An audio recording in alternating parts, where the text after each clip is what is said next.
ফ্যাসিবাদের পতনের পর রাষ্ট্র পুনর্গঠন, জাতীয় নির্বাচনে জয়লাভ এবং নতুন সংবিধান প্রণয়ন এনসিপির আগামী লক্ষ্য বলে জানিয়েছেন জাতীয় নাগরিক পার্টির আহ্বায়ক নাহিদ ইসলাম। রাজশাহীতে এক পথসভায় তিনি এই মন্তব্য করেন। নাহিদ আরও বলেন, যারা সংস্কারের যাত্রা ব্যাহত করার চেষ্টা করছে, জনগণ তাদের কোনোদিন ক্ষমা করবে না।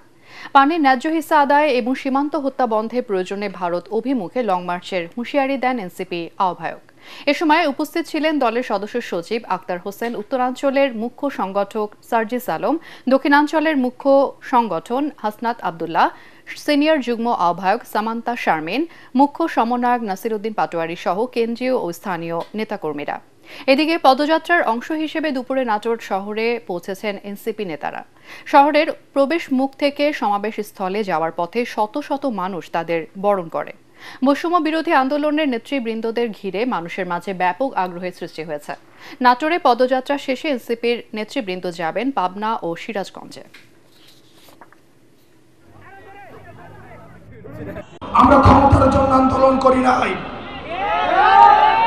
এই প্রজন্ম ব্যাট হাতে যে ছেলেটা এসছে, সন্তানকে নিয়ে যে মাটা এখানে এসছে, যে ছেলেটা প্রাইভেট থেকে খাতা কলম নিয়ে স্লোগানে এসছে, তারা ক্ষমতার জন্য রাজপথে নামে নাই।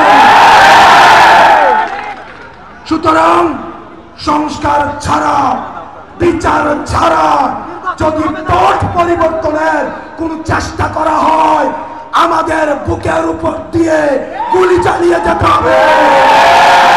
যতদিন না বাংলাদেশের এই ছাত্র জনতার মনে হচ্ছে যে 24-এর অভ্যুত্থানে আমাদের দেখা শব্দগুলো এখন অনেকটা পুরানো হয়েছে, ততদিন পর্যন্ত আমাদের এই জুলাই চলবে, ততদিন পর্যন্ত আমাদের এই লড়াই চলবে। যারা এই গণ অভ্যুত্থানকে, যারা এই সংস্কারের যাত্রাকে ব্যাহত করার চেষ্টা করছে, বাংলাদেশের জনগণ তাদেরকে কোনোদিন ক্ষমা করবে না। প্রিয় বন্ধুগণ, 5ই আগস্ট 2024-এ আমাদের লক্ষ্য ছিল ফ্যাসিবাদের পতন। এবার আমাদের লক্ষ্য হচ্ছে বাংলাদেশের পুনর্গঠন।